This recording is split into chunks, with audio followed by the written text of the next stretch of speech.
Bem-vindos ao canal Produz. Hoje chegamos ao município de Goianira, estado de Goiás, e desembarcamos no Aras Mata do Algodão. Iremos conhecer um dos mais tradicionais criatórios da raça quarto de milha do país. Fomos recebidos por Marcelo Frauzino, um apaixonado pela raça, principalmente por todo o mundo equestre. Antes mesmo do nosso passeio pelo Aras, o criador narra parte da sua história em um aconchegante e saboroso café da manhã. Originário dos Estados Unidos, o quarto de milha é conhecido por sua velocidade em corridas de curtas distâncias. Se destacou nas competições esportivas e também no trabalho diário das propriedades rurais. E para conhecer mais sobre esse belíssimo animal, acompanhe comigo esse super episódio.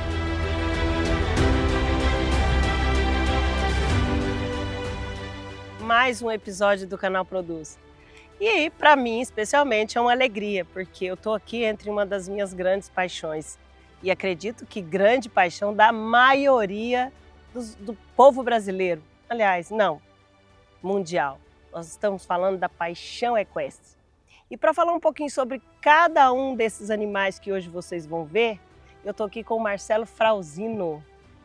Marcelo, conta para nós quando que isso começou, porque pelo que nós vimos aqui, a história vem de longas datas. Bom dia, Cláudia. Prazer em recebê-los. Obrigado pelo convite. Esse ano completa 41 anos de paixão de criação. Bom, há 41 anos atrás, através de influências de amigos, que eram laçadores, eu até esqueci de falar, já lacei. Olha só! Tinha o João Sérgio Jacinto, um grande amigo, perdemos o ano passado. Um grande amigo. Através do João com a solta, Você deve ter feito alguma matéria sobre a solta. Eu comprei um casal de quarto de milha e justamente para entrar na solta. Então minha paixão pelo cavalo começou aí. E veio caminhando ao longo desses 41 anos. Você me contou que você já veio de uma raiz agropecuarista, né? Seu pai já trabalhava Meu pai era da pecuária leiteira, foi presidente do Leite Gogó durante 26, 28 anos. Eu brinco que eu falo que eu fui criado no balde de leite, E meu pai morou na fazenda durante alguns anos, minha irmã até os 7 anos de idade.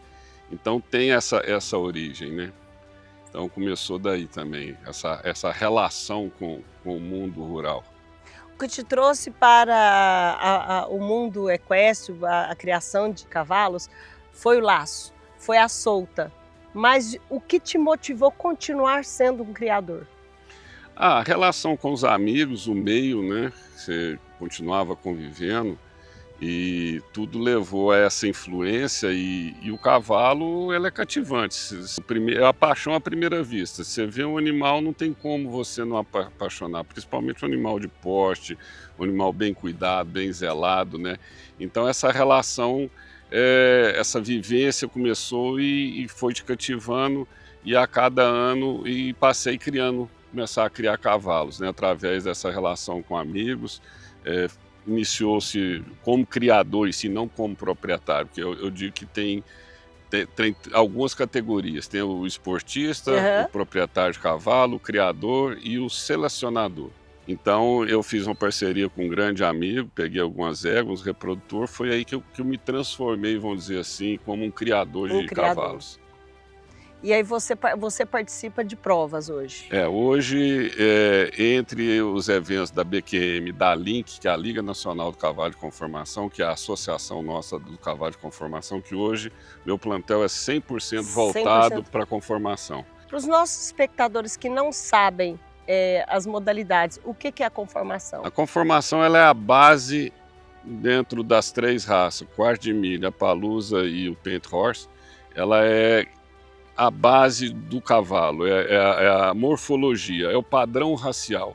Toda modalidade, seja ela de rédea, laço, apartação, ela tem que se espelhar, vaquejada, ela tem que se espelhar dentro dos padrões raciais, que é a conformação. Então tudo começa na conformação. Na conformação. E por que o quarto de milha?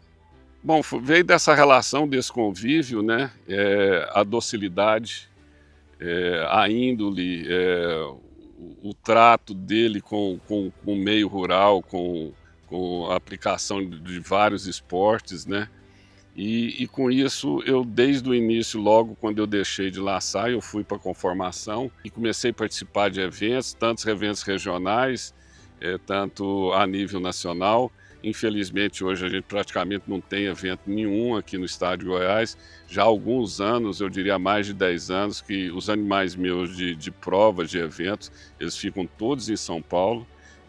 Então, também as éguas doadoras de embrião, que a gente faz coleta hoje de embriões nessas éguas. Então eu tenho 4 doadores em São Paulo e estou com 6 animais que estão dentre os que já estavam fazendo campanha e mais 2 que vão começar agora, nesse semestre agora. E quem são esses parceiros seus em São Paulo? Bom, ao longo desses anos, Cláudia, eu me sinto assim privilegiado, gratificante. A gente construiu um caminho, uma história, né? E já há 2 anos eu tenho alguns animais lá de sociedade com Jamil Buchala, que é da Prime Horse. Já tive, também tenho animais com Aras Crioula, que é o Jamil é de Araçatuba e o Aras Crioula tem em Quadra, São Paulo. E então eu tenho alguns animais de parceria com o Jamil. E esses animais de prova e as éguas de transferência de embrião, elas ficam em Cesário Lange, no Lube Ranch, com o Luciano Beretta, que é um amigo de longa data. Se eu estou no cavalo há 41, capaz que eu sou amigo do Luciano já há 35 anos. Quando eu vou a São Paulo, eu sempre fico no aras dele, durmo lá, dou trabalho para ele. Você vem trabalhando para manter essa divulgação do aras sempre nacional, porque, como você disse, aqui no estado já não tem eventos, então você participa mais no âmbito nacional. Isso, são 6 eventos. Entre a Link e a BQM, são 6 eventos por ano. Além de ser uma forma de você mostrar o seu criatório, mostrar aquilo que você tem, que você produz, né? Naquilo que você vem investindo em genética e todo o cuidado nessa seleção, é prazeroso. Eu adoro participar das provas, eu apresento na modalidade, na categoria amador, né? Aí o treinador que apresenta na aberta. Então a gente participa de 6 eventos por ano. Marcelo, nós estamos em um estado que tem assim ranchos para todo lado, né? E de renome, né? Temos grandes apaixonados, né? Não vou falar só pelo Quartimilha, em todas as raças aqui nós temos de ponta a ponta do estado de Goiás. Por que você acha que está minando esses eventos? Bom, hoje a importância da nossa feira, que é o Parque Exposição de Goiânia, com respeito a todos os dirigentes que passaram, eu não sei se o setor entendeu que ele tem que ser dependente do poder público e nunca tentar buscar uma estrutura nova de um parque de exposição que houve até doações de área, para criar-se uma nova estrutura, e a Feira de Goiânia passou a perder o sentido. O ator principal, que são os animais, o bovino, o equino, o suíno, já não faz parte da festa mais, na proporção do que foi há anos atrás. Eu lembro até quando eu era adolescente, e se salvo engano, a Feira de Goiânia talvez era a 2ª ou a 3ª maior do Brasil. Hoje ela é insignificante. Eu tive esse ano na feira, na AgriShow em Rio Verde. Ela já está se tornando uma feira de pecuária também, não só de agricultura. Então, Goiânia é merecedor de um novo espaço. Você acredita que o criador, o produtor, ele teme por levar um animal como os que você tem aqui, de um preço tão, né, elevado, num ambiente onde ele pode sofrer algum dano? Ah, com certeza. Um dos motivos que nos levou a deixar de participar dentro dessa falta de estrutura, acomodações para os funcionários que não existe, os sanitários, de uma maneira geral, tanto para quem está participando do evento, para aqueles que visitantes, as baias muito pequenas. E a última vez que eu participei, depois não voltei mais, não, graças a Deus não foi com animal nosso, mas furaram o olho de um cavalo com um espetinho daqueles de de carne, né? Nossa. Então isso eu fiquei muito descontente. Eu acho que tudo isso é uma somatória que estimula você a participar dos eventos, a falta de estrutura. E eu tô encantada, viu, Marcelo? Muitos animais, qualidade, assim, sou suspeita, né? Porque é uma apaixonada. Eu sou uma apaixonada, né? Tenho um filho que que faz parte dessa paixão equestre. E eu queria conhecer seus animais, os garanhões, os doadouros, os potros. Queria dar uma volta aqui e mostrar para os nossos espectadores, porque aqui você tem comercialização direto também, além das redes sociais, né? Eu diria, como eu te disse, eu participo no máximo de 3 eventos por ano, de leilões, que ele é um instrumento de venda, com certeza, é um meio de divulgação, é uma publicidade. E para o proprietário de cavalo, o criador, ele tem que entender que o leilão não é um instrumento de descarte. Você não tem que vender aquilo que você não quer ou que tenha defeito. Porque ele é a porta de entrada de você mostrar aquilo que você está criando, que você está produzindo. Do que justamente. Você tá produzindo. Então, eu vendo nesses 3 leilões por ano, de forma que para apresentar para o mercado. E hoje, como você mesmo disse, você tem as redes sociais, né, que facilitou demais essa relação com o seu cliente, com o público, os amantes do cavalo. Nós temos 3 redes sociais e as pessoas buscam demais. Tem, lógico, os curiosos, mas a gente consegue vender sim. Mas as vendas, eu diria para você que 80% a gente faz diretamente aqui no Aras. Não é que a gente quer exigir, mas as pessoas podem agendar com a gente, porque eventualmente eu só venho aqui aos sábados. Né? Tem outras atividades, mas as pessoas marcam comigo, vem, é um prazer receber, adoro receber as pessoas, porque você tem que mostrar aquilo que você faz, né? Bem ou mal, você está mostrando. E é isso aí, então eu vou usar um termo que você acabou de colocar aqui para eu usar durante a nossa matéria. Vamos lá, amante do cavalo, mostrar para os amantes do cavalo um pouco do Aras. Vamos lá.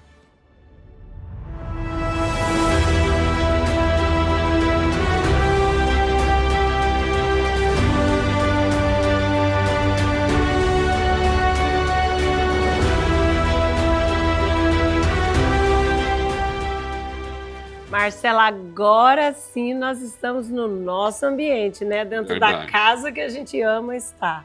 Com essa maravilha aqui no fundo, né? Esse é o Texas Blue, né? Isso, Texas Blue. Me conta um pouquinho sobre esse garanhão. O Texas é a linhagem Presby Royal, que é um reprodutor quarto de milha já desaparecido, e nacional, não é importado, mas que tem uma produção fantástica, a exemplo do Texas. E um grande produtor de fêmeas também. E o Texas é de um criatório do Rio Grande do Sul, infelizmente um grande amigo que já faleceu, o Carlos Jaconi. E quando ele, logo após ele falecer, a família abriu mão de vender o espólio, o criatório dele. Eu já havia comprado alguns animais e tinha comprado inclusive um filho do Texas para reprodutor. E com o falecimento dele, infelizmente, a família disponibilizou e eu comprei o Texas.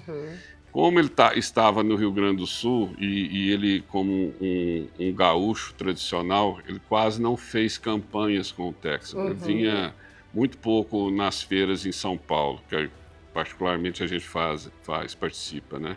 Aí quando eu comprei, aí eu comecei a fazer as provas, o circuito com ele, vamos dizer assim. E você Campeonato Nacional, Copa dos Campeões, Congresso, as provas da Link. O único que não foi possível, que já tinha passado da idade, que é o Potro Futuro, de conformação, que é aos 2 anos de idade. Diferente das modalidades de trabalho, o nosso de conformação é aos 2 anos de idade. Então, é o único título que ele não tem. E ele é o Orsa BQM, que é a consagração do quarto de milha, né?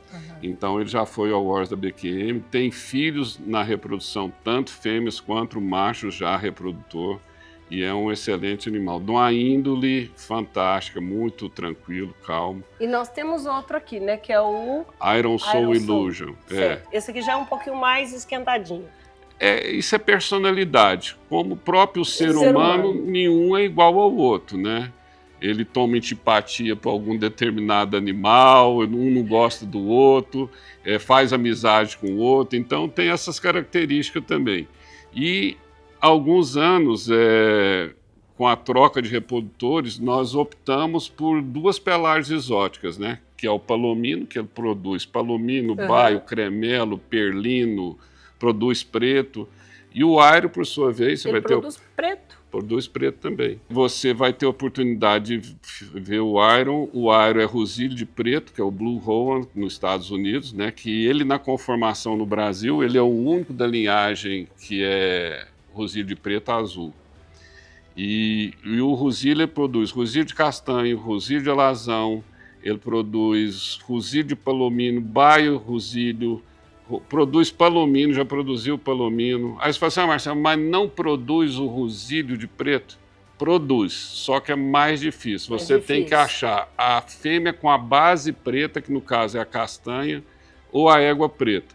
Por exemplo, eu fiz um embrião agora, para dar cria esse final de ano, com a égua preta. Porque você mesmo sabe, você é uma apaixonada pelo cavalo, a pelagem preta é muito difícil. Nossa, o que a gente vê é zaino, né? Que é uma base do castanho. Né? Então... Mas preto é muito pouco, é muito difícil. E como que eu faço um animal preto? Eu não sou um expert. Especialista. Eu digo que eu sempre fui um mau aluno. Apesar desses anos todos aí no cavalo, a gente sabe alguma coisa e sempre está aprendendo.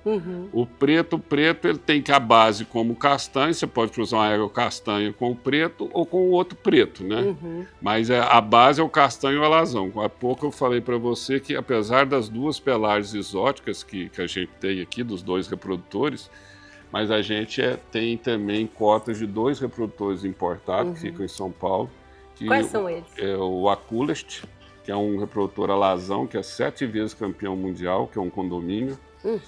E tem o Self-Discipline, que ele é castanho. Então, que é a base. Não adianta você fugir, todas as outras pelagens estão na central. Todas essas outras pelagens vão passar por essas duas. Então, historicamente, elas têm que existir. Entendi. Eu estava observando agora nas baias que você tem o Appaloosa também, né? Nós criamos... menos que o quarto de milha, mas você hoje, tem. menos, talvez, assim, eu tenho 3 reprodutores Appaloosa e talvez a mesma quantidade de matriz, só que eu faço mais embrião dos quartos de milha, então acaba tendo um volume maior de animais quarto de milha em função dos embriões que a gente faz. E por que também o Appaloosa? O Appaloosa é da mesma origem do quarto de milho. O quarto de milho é formador racial no Appaloosa, como é formador racial no Painted Horse. E assim como o PSI, o cavalo inglês, é formador nas 3 raças, no quarto de milho, no Painted e no Appaloosa. E por ser da mesma origem e ter mesma estrutura, e o que a gente fala, apesar de alguns não concordarem, não concordo porque não são os animais que foram feitos com boas cruzas. Mas eu te mostro animais nossos, sem pinta, que você vai olhar a Appaloosa e vai achar que é um quarto de milha. A única diferença é a pelagem. É a pelagem. Porque é uma pelagem exótica, né, que chama muita atenção. Que nós temos uma aqui na nossa frente agora, né? Esse é o Dream the Dream, que o pai é o Self-Discipline. E o Appaloosa tem essa magia, ele é a única raça que nasce com a pelagem e pode vir a mudar. Ele é esse exemplo que ele nasceu preto e até os 4 anos, até os 5 anos de idade, ele era preto, com 3 meses ele virou castanho. Olha, só que ele tem gene para preto e produz muito filho preto. Preto que eu falo, o zaino, né? O zaino.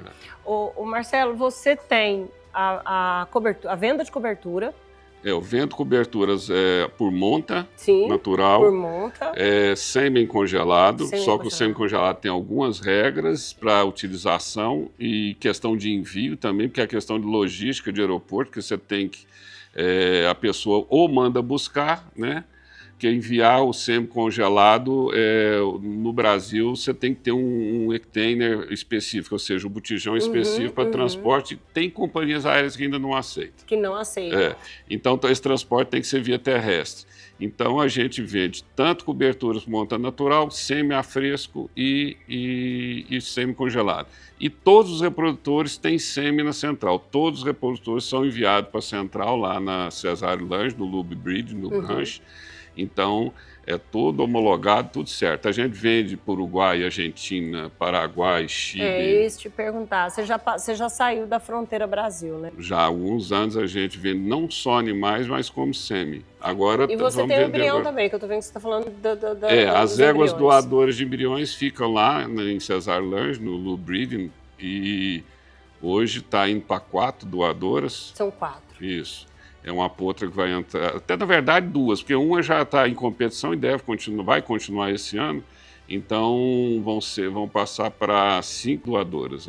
Então você tem praticamente 4 tipos de vendas aqui. Você tem a cobertura, o semi-congelado, o embrião e você tem os animais nascidos, né? Isso. Certo. Agora você vai me mostrar um por um e me falar a qualidade, assim, os defeitos. Esse é bravo, esse não é, esse é bom para produzir fêmea, esse é bom para produzir macho, esse é tudo que você puder esclarecer para quem não entende e para quem entende também. Esse é o Texas Blue Palomino, que estava atrás de nós.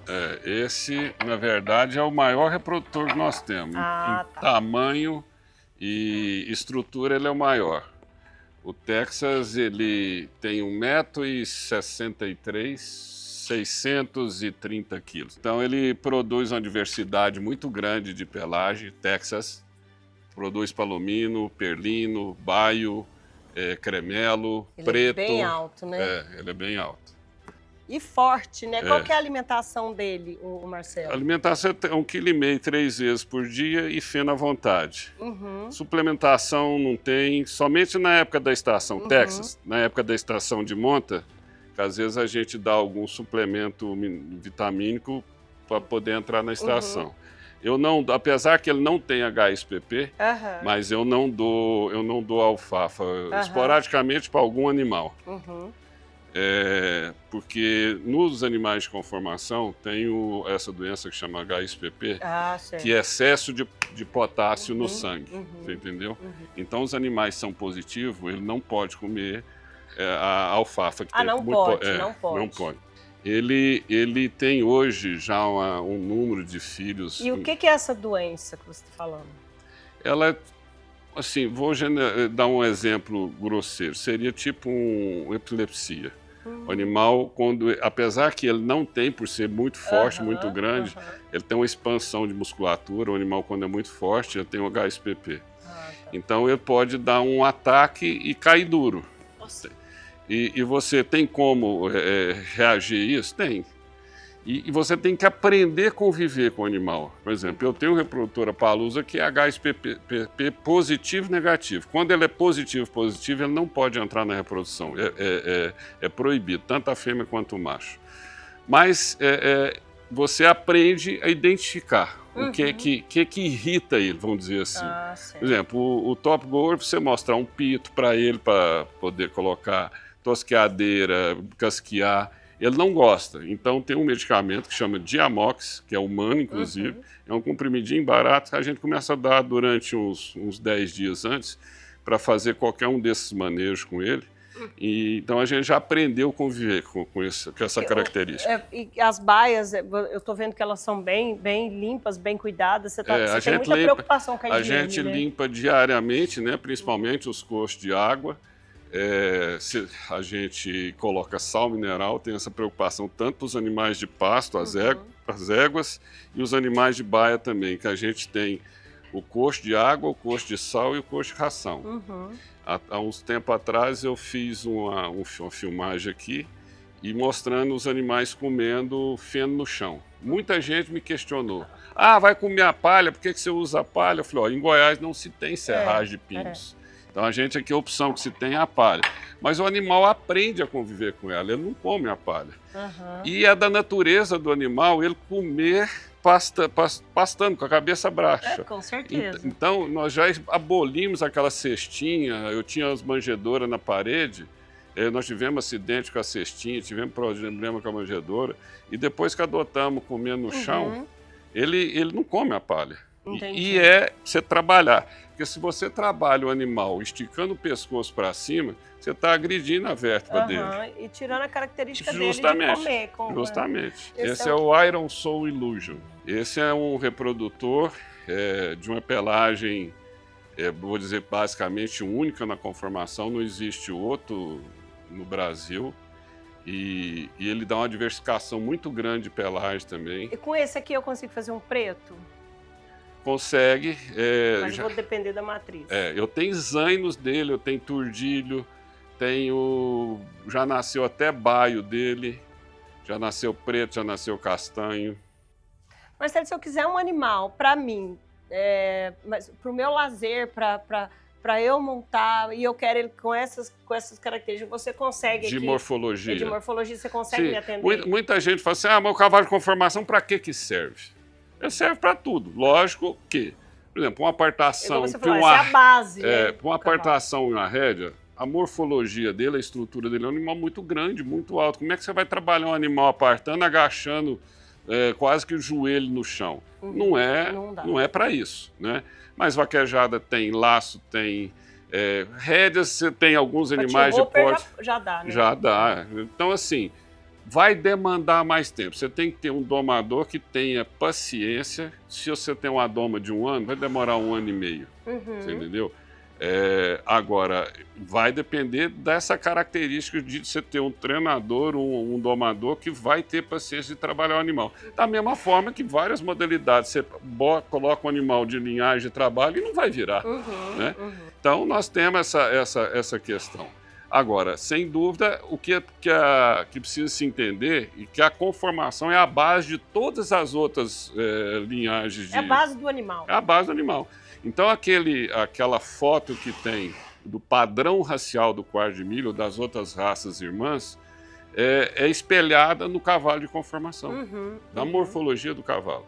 Então, precisa se entender que o cavalo não pode perder essa característica de raça, que é a ganacha, o focinho, a orelha pequena, né? A questão de musculatura, de porte físico.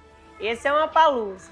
É uma palusa, mas o pai é quarto de milha. Pai é quarto de milha. Ele é Tidotex pro par de pai. Então esse aqui já é mais baixo um pouco. Ele é mais baixo, mas ele é bem grosso, né? Ele é bem grosso, pois é, mas ele já serve para algumas modalidades, sim, né? Sim, justamente. O 13, depois você vai ver, o 13, ele tem característica, de um animal de rédea. No entanto, quando ele chegou, ele já era domado, mas eu queria colocar ele na rédea. Só que aí ele teve a torção de colo, teve que operar, teve a hérnia, aí eu desisti. Mas eu ia colocar ele na rédea, porque todo mundo que vê ele pergunta se ele é um cavalo de rédea. E esse aqui era lazão, com a manta branca aqui, e com o tempo ficou clareando, foi clareando. Então a palusa tem essa característica de mudar a pelagem. Não é uma regra, mas pode acontecer. Mas pode mudar, né? Esse é o top, né? Top Goer. O pai é Impressive Royal, que é o avô do Texas. Então eles são da mesma linhagem. E o Dream the Dream é filho também de um reprodutor quarto de milha, que é o Self-Discipline, o importado. Ele era preto e ficou castanho. Ficou castanho. E produz muito filho preto. O preto que eu digo zaino, né? Zaino. É como você explicou para nós, né, logo atrás, o que tem isso, né? Às vezes a pessoa olha para ela, não é preto, não é, né? Não é zaino. Esse aqui é um outra palusa, que é o 13 Cowboy. Esse é que eu falei que ele tem uma característica, assim, de você olhar, achar que ele é uma linhagem para rédea. Ele já é apesar de forte, ele é um animal mais baixo, né? Mas ele é bem forte. Ele é bem grosso, Bem grosso. E ele é de uma linhagem que ele é o único. O pai é nacional, é um pai fantástico, infelizmente já é um animal que faleceu tem 1 ano e meio, mais ou menos. Mas a mãe é importada, americana, E o avô dele chama High-Tech Cowboy, também já desaparecido nos Estados Unidos. E esse é homozigoto para pelagem. Então, entendendo que o homozigoto ele não é que ele tem que transmitir 100% de pelagem, que a raça palusca tem 5 características, então obrigatoriamente ele tem que apresentar uma das 5 características. Então ele nunca vai ter um filho dele que é tapado, que é aquele que não tem uma das características, entendeu? Marcelo, conta para as pessoas, para os nossos espectadores, como que você mantém a higiene das baias, o horário de alimentação. Justamente. E o quanto isso é sério para o animal. Você tem que criar uma rotina, né? E você tem que respeitar essa rotina. Os horários de alimentação, 3 vezes por dia, limpeza da baia quando o pessoal chega para trabalhar de manhã, limpar os cascos, muitas vezes algum animal, principalmente os animais brancos, né? Que sujam muito a pelagem, se ele deita. Tem animal que é porco, vamos falar assim. Ele faz questão de deitar na sese e sujar. Se não deixar amarrado e fechado. E se você não tiver esse cuidado de dar um banho, ou limpar pelo menos nas partes ali, vai amarelando, vai queimando a pelagem. Né? Então, esses animais brancos têm que ter esse cuidado especial. E limpar casco, e estar sempre com a água limpa. O sal mineral, que é muito importante. O pessoal fala, mas na ração, já na composição, não tem? Tem. Mas o animal ele tem essa necessidade de ter acesso ao sal mineral. Por exemplo, eu tenho pastagem aqui hoje, praticamente eu não tenho gramínea mais. Eu tenho Demaçai, tenho o Mombaça. E o Mombaça, por ser da família do colonião, então, você tem que mineralizar, porque senão dá cara inchada, né? Então, a gente não deixa, mesmo os animais a nível de pasto, principalmente a nível de pasto, a gente tem uma mineralização cuidadosa também. Entendi. Entendeu? Que são os que estão nos piquetes que você vai levar a gente para ver também, né?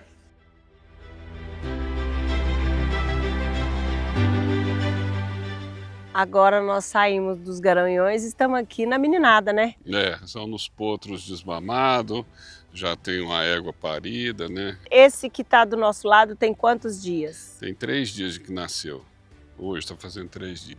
Esse aí é filho de qual deles? A mãe é filha do Texas e o potrinho que está ao pé é filho do Iron. É o primeiro da estação. Aí ele é Rusílio de Palomino. Então tem essa diversificação de pelagem. Já nasceu Baio de Palomino, e esse aí é o primeiro Rusílio de Palomino. Se você ver a garupinha dele lá, é bem clarinho, né? Pelagem. E as patinhas dele também, eles falam como calçado, calçado, né? Só que a frente calçada, o chanfre da testa, até o ar imprime muito, mas esse branco já é do Texas. Essa vegetação aqui, quando teve um programa que, há muitos anos atrás, chama Microbacia do Rio Meia-Ponte, que as águas aqui todas desaguam no Meia-Ponte, porque o Meia-Ponte está do outro lado da rodovia, né? Que vai para Inhumas. Então, aí nos foi feita a proposta, você não era obrigado a fazer, mas eu aceitei fazer com o maior gosto, que era reflorestar as nascentes. Né? Fizemos esse reflorestamento e também isolamos a área para os cavalos, os animais não entrarem e na época do plantio das árvores não pisotear, não matar. Então ela floresceu bem, cresceu, né? Hoje já estão as árvores bem grandes já. Além de trazer uma beleza para o ar, muda o clima aqui está perfeito, né? A gente estava falando dela, ela está aqui bem atrás de nós, né? Mas como a aptidão materna, ela fica escondendo o potrinho. Você vê que o potrinho sempre fica do lado que a gente não quer ver. Qual o tipo de alimentação que esses animais recebem aqui? Esses aqui 2 vezes por dia. Feno?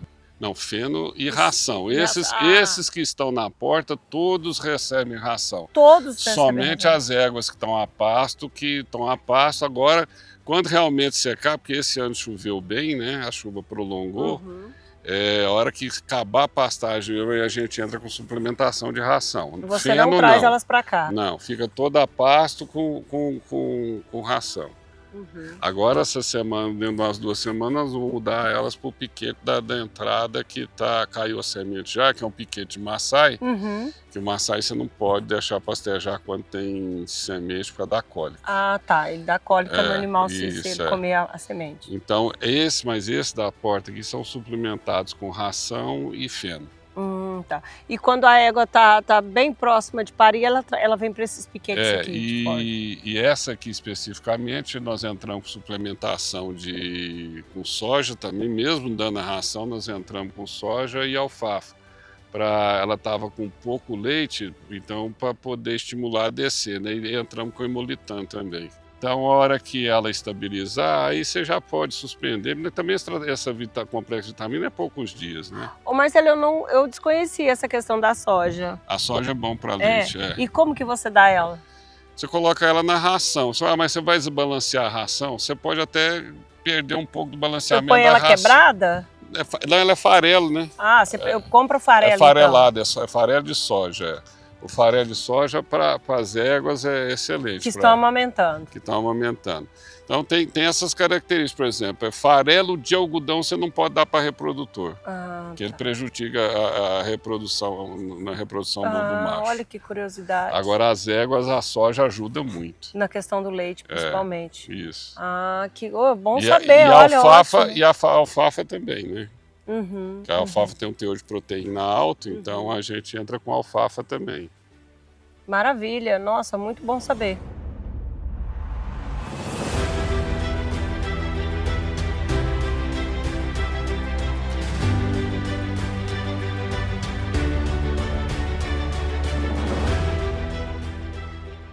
Marcelo, mas gravar um episódio como esse é um prazer. É de tanto conhecimento, eu creio que hoje nós podemos passar para os nossos espectadores informações, conhecimento, dicas. É muita coisa, talvez, para que a gente faça num programa só, né? Mas você já tem o seu programa há tantos anos, então acho que a gente pôde contribuir um pouco com alguma coisa que cada modalidade você tem você traz uma informação nova, né? E a conformação, com certeza, eu não sei se você já teve a oportunidade de fazer outros programas voltados para a conformação. Não, esse é o primeiro. Então, assim, pode ser que tenha trazido alguma informação. E também pela pelagem dos garanhões, o que ela produz, né? Que é um diferencial que os dois também têm, pela pelagem do palomino e do rosilho de preto, né? E que até agora não existia diferencial entre rosilho de alazão, de castanho, de preto, de palomino, e a partir do mês passado houve agora implantado no sistema da BQM essa distinção.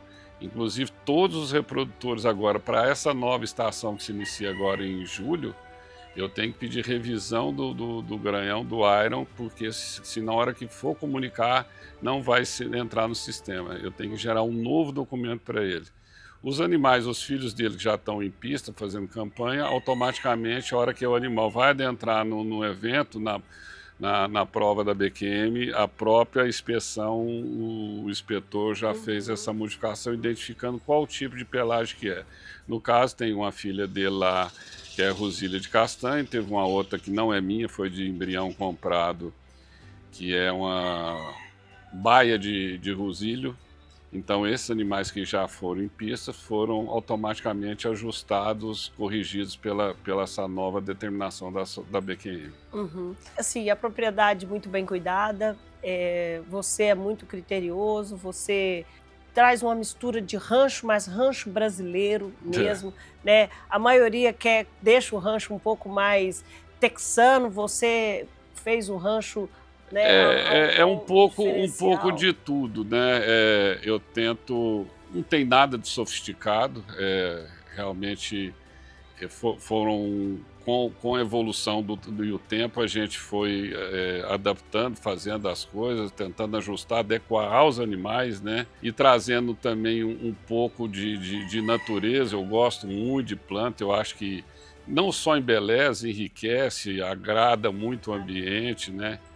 Então, mas eu tento ser zeloso, mas os tempos nos dificultam pela falta de mão de obra. Já foi mais bem cuidado, né? Você está muito perto da cidade, né? E mesmo assim você faz questão de preservar, né, as matas, você tem nascente aqui dentro.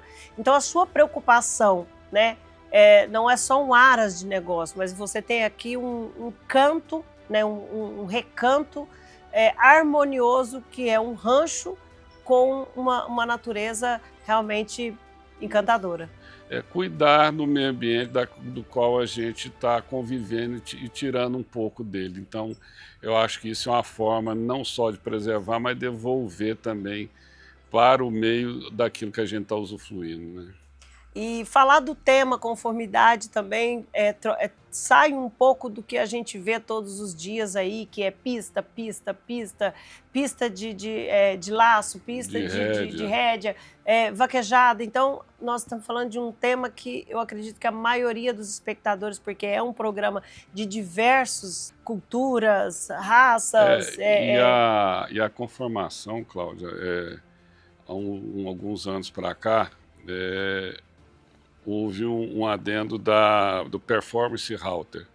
Não sei se você sabe, o Performance, os animais de linhagem de trabalho, que seja ela qual for, que podem participar que seria a conformação dos animais de trabalho, são aqueles animais que são pontuados, que têm registro de mérito. O registro de mérito ele tem que ter atingido no mínimo 10 pontos. Então o animal, a partir daqueles 10 pontos, ele está habilitado a participar do Performance Halter. E o animal é uma prova paralela à parte, juntamente com a nossa, no mesmo dia do julgamento, os mesmos juízes, inclusive, e o campeão da modalidade performance vai para o grande campeonato com os animais de conformação. Lá no início, por desconhecer a modalidade, muitas vezes os laçadores, o pessoal de rédea que vinham para provas, já saía da pista da qual ele estava participando, tirava a sela, o animal vinha todo sujo. Então hoje é muito gratificante a gente ver o cuidado, o zelo, e olha lá que a gente tem passado aperto com os animais de performance. O pessoal tem realmente tomado cuidado e tomou gosto. E é uma forma da gente fomentar a modalidade, porque a gente sempre é abordado pelas crianças, pelas mães, né, as mulheres de quem está praticando esporte, ou até elas mesmas. Então, é uma modalidade que está crescendo muito e trazendo novos competidores. E assim, mesmo você, né, você não é o primeiro, não será o último, né, e nem o único a questionar a questão mão de obra. Mesmo com você e tantos outros com dificuldade de mão de obra, de colaborador dentro do campo, você consegue manter uma quantidade grande de animais aqui, com muita capacidade para competir e também para reproduzir, que é o que você tem aqui. Os que estão aqui no ar, basicamente, são os animais de reprodução, que é aqueles que são de competições. A gente evolui até um determinado ponto aqui, depois eles vão para o centro de treinamento para São Paulo, né? Então a gente tenta identificar aquele animal que a gente vê que tem a possibilidade. Porque eu digo o seguinte, o desejo meu, é gratificante participar, eu participar da modalidade como criador, como competidor, lógico que é, mas é uma forma que eu tenho de demonstrar todo esse trabalho ao longo desses anos para quem nos segue, quem são os nossos clientes, são os nossos amigos, demonstrar toda essa genética que a gente vem selecionando ao longo dos anos, né? Você colocar o animal em pista, provar que ele tem morfologia, que ele tem a docilidade, que ele tem todo o preparo e toda a genética da raça quarto de milha ali acumulada nos animais que estão participando, né? E nós da Produz, né, ficamos muito, muito felizes, muito honrados de ter você podendo passar para os nossos espectadores todas essas informações, todo esse conhecimento, tirando as dúvidas da apresentadora. Foi um dia incrível, né, para mim, para a nossa equipe. E para isso eu queria uma mensagem sua para os nossos espectadores. Cláudio, inicialmente eu só tenho que lhe agradecer pela oportunidade de você estar aqui com a sua equipe, nos prestigiando, conhecendo um pouco do cavalo de conformação, né? Porque o quarto de milha não é novidade para você, mas a modalidade sim, né? Ele é um animal que se diferencia, eu digo, a modalidade diferencia pelo porte, pelo tamanho, pela musculatura do animal, né? Chama muita atenção. Muito. E o que eu tenho a dizer é que o cavalo, por si só, ele já é encantador, ele já te atrai, né? Ele encanta os olhos. E esse trabalho que a BQM faz, as outras raças, como a Palusa, como a Pente faz, que são dentro do mesmo segmento, a mesma origem, as 3 raças irmãs, e nós do Quartzo de Milha, só temos que fomentar cada dia vez mais a raça, respeitando o animal, respeitando o ambiente dele. Se nós trazemos o animal para o estabulado, que demos o melhor conforto, a qualidade, né, que ele necessariamente ele precisa ali, respeitar que ele tem que ter o espaço dele, principalmente para o seu animal de grande porte, né, exercitar, ter os momentos de lazer dele, que a gente tem que soltar o animal, ser alimentado, cuidar da melhor forma possível. Eu digo que você, a partir do momento que você adota, seja um cachorro, um cavalo, um gato, você tem que ter a responsabilidade de zelar por ele. E a gente, eu costumo ter uma frase que eu uso muito, inclusive nas minhas redes sociais, a gente tem amor pelo cavalo. Né? Então, eu só tenho que te agradecer por essa oportunidade, espero que tenhamos outras vezes aqui, poder recebê-los, e realmente foi muito agradável. Eu só tenho que agradecer a todos vocês e sua equipe. E mais uma vez encerramos um programa que é pura emoção, porque não estamos falando apenas de uma criação de cavalos, mas sim de uma paixão equestre aos amantes dos cavalos. Até logo, amigos!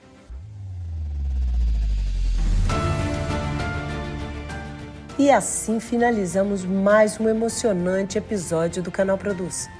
Estivemos diante de uma das raças mais rústicas, fortes e belas do universo equestre.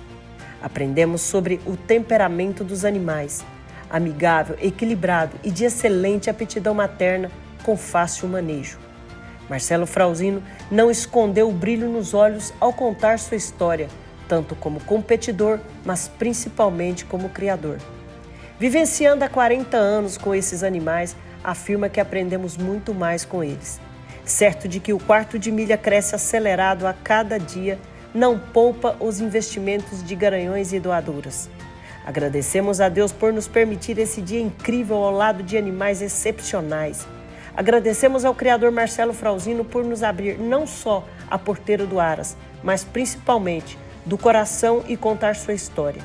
Agradecemos a vocês por essa audiência e te aguardamos num próximo episódio.